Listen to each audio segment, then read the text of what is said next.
Yeah, I agree that the comparability issue is very important, and I'm happy that the UNFCCC will start the workshop on this issue.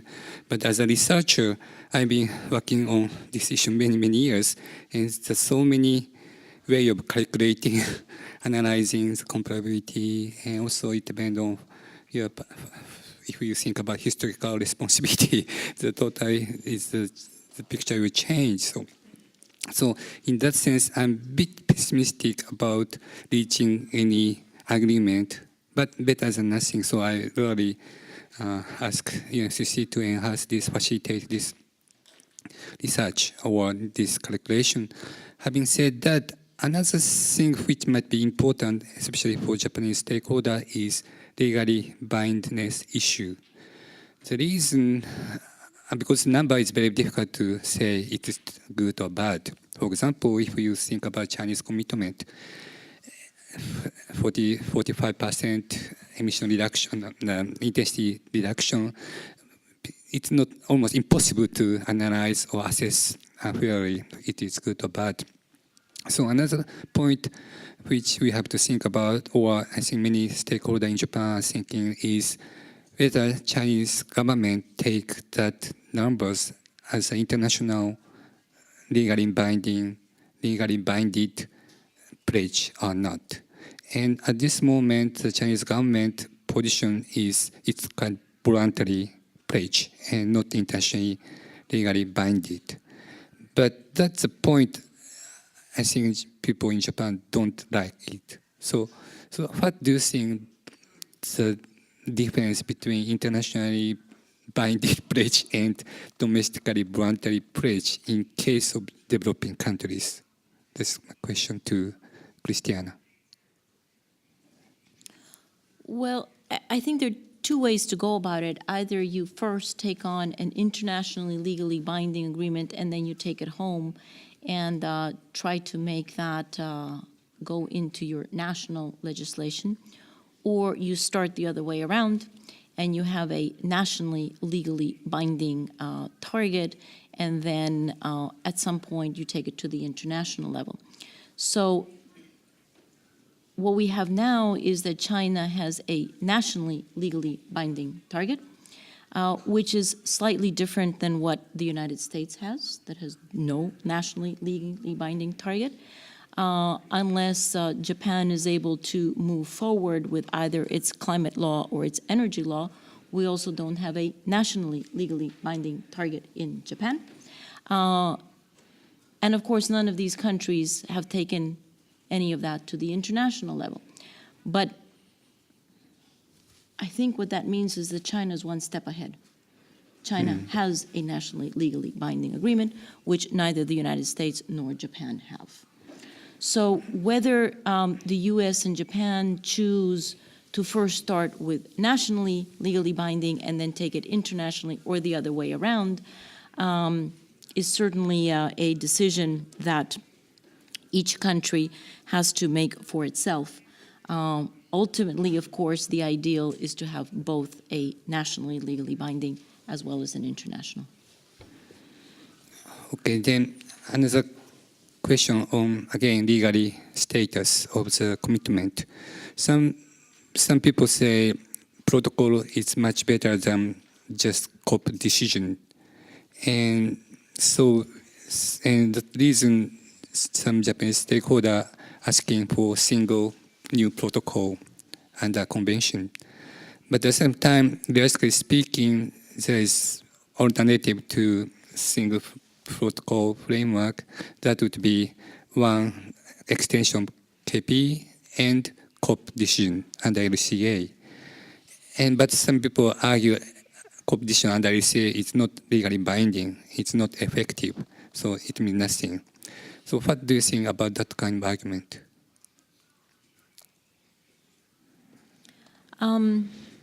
Well, as Richard pointed out in the very beginning, the Kyoto Protocol is currently the only internationally legally binding agreement that we have, and it has principles that have been extraordinarily helpful in bringing down the emissions of developed countries. With the exception of Canada, all of those countries that are bound by the Kyoto Protocol have actually brought down their emissions.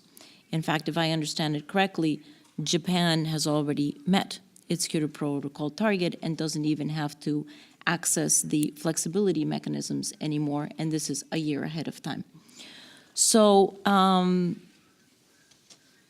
so there is it is certainly a very helpful framework for the reasons that Richard brought up, which is a very clear signal to private sector that that's the way in which countries are intending to move, so that it can guide investments from the private sector, as well as from the public sector. Now, a second commitment period of the Kyoto Protocol does not necessarily mean that those countries that are not under the Kyoto Protocol would therefore get a free ride. I think the days of free riding are over for the very simple reason that science tells us that all countries, and I underscore all countries, need to take on their responsibility and need to do their absolute best. And there I'm not talking only about all large countries, I'm talking all countries, all 193 countries that are part of the convention. And I can only speak for my own country, Costa Rica, that has 0.001% of global emissions and has undertaken a commitment of carbon neutrality. Well, that of course is not going to save the planet because we have so few emissions. But it is a sign, and Costa Rica is not the only one. Maldives has taken on a commitment of carbon neutrality. It is a sign that even small countries realize that everyone has to do their absolute best. So to think that a second commitment period of the Kyoto Protocol means only those parties under the Kyoto Protocol are going to do anything and everybody else is just going to be sitting on the beach waiting for the sun to shine is a complete fallacy. That's not going to happen. Everyone is going to have to do something. Now, whether that means that we have a second commitment period of the Kyoto Protocol for those under the Kyoto Protocol, and we have a similar instrument for those under, not under the Kyoto Protocol, or whether that means that countries will eventually choose to dovetail, or whatever countries choose to do. The point is there is no free riding, and everybody knows that. Then some argue that, for example, we can think about two-track regime and Kyoto Protocol KP2 and competition under LCA, and then it will merge into one single protocol in the future, I hope. But some people say if we take two-track regime, it's very too optimistic to assume that the developing big emerging countries like China and US will participate later. So that's kind of logic reason some people prefer single framework. So what do you think? Do you think it's too optimistic to expect that China or other countries will participate later into protocol? Thank you. Yeah, I think we need to start with what we need, not what we think we can agree on. We only get one chance at this. Climate change is a ticking clock, and once the burden of greenhouse gases in the atmosphere exceeds a given level, the climate it represents is gone forever. So it's not like normally you do your best at something, and then if it doesn't work out, you get another go. You get a chance to try it again. But climate change isn't like that. We have to do it right first time. And so we have to go beyond what we think is possible. And we have to be as ambitious as we can. And we can't be waiting for others. I think we have to take the lead on this. So in terms of whether you have a single or a two-track approach, I think what matters is the political will behind this, and whether governments are prepared to make the decisions, whether prepared to introduce the policies that give the signals to investment, to private sector to invest. I mean, in the end, we're talking mostly about decarbonising electricity sectors, power sectors, and that involves investments which need to be made now in order to bear fruit in 20 years' time. So, it is now that we need to make these changes, make these decisions, and make this transition. So I think we need to start at what we need to do, not what we think we can negotiate. And I think we have to be realistic, but we have to be ambitious. Okay, then another argument we hear quite often these days is KP only covers 27% of total emission. And what do you think about this kind of argument, Christiana? Well, as I just said, yes, of course it only covers, 27% because it doesn't have the United States, it doesn't have China. Okay, that's a numerical fact. Now, can one continue with that situation? No. It's very clear, it's absolutely clear that the United States, China, and all other countries have to do their absolute best.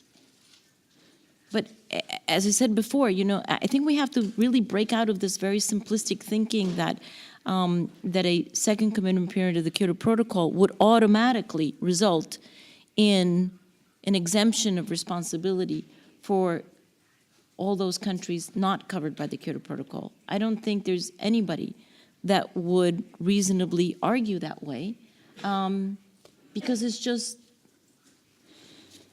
not possible. As simply as that, it's not possible. So whether we have a two-track approach, whether we have a dovetailing approach, that's for governments to decide which way they want to go. But everybody needs to be, everybody is in the same boat. And everybody needs to continue in the same boat. Okay, then, I'm sorry, I keep asking this kind of, because it's very crux of the issues today. Then, because you mentioned that some countries say categorically no to extension of KP. So what would be the consequence of that kind of categorically no to KP2 to those countries? Any political consequence or economical consequence, something like that? Yeah, I think the political consequence is pretty severe because, as I said in the very beginning in my opening statement, the vast majority of countries around the world do want a second commitment period of the Kyoto Protocol. So a categorical no really puts those countries that are saying categorically no into a very difficult position with respect to other countries around the world. Furthermore, a categorical no really closes the door to many very helpful processes and principles that are embedded in the Kyoto Protocol, and that no matter which way governments decide to go, do need to go forward. So as I said, predictability, transparency, compliance system, common but differentiated responsibilities. All of those issues that are embedded in the Kyoto Protocol, it's very hard for me to see a scenario where we would move forward leaving those principles and those measures behind. Those have to be we have to move forward with those, and the flexibility mechanisms, of course, also. So a categorical no to the Kyoto Protocol that would close the door to the use and the access to all of that infrastructure that has been built for the Kyoto Protocol is actually a not very wise position, because it assumes that one would enter into a next chapter of the climate regime without having derived lessons learned and without enriching the second period of the climate regime with the experiences of the first.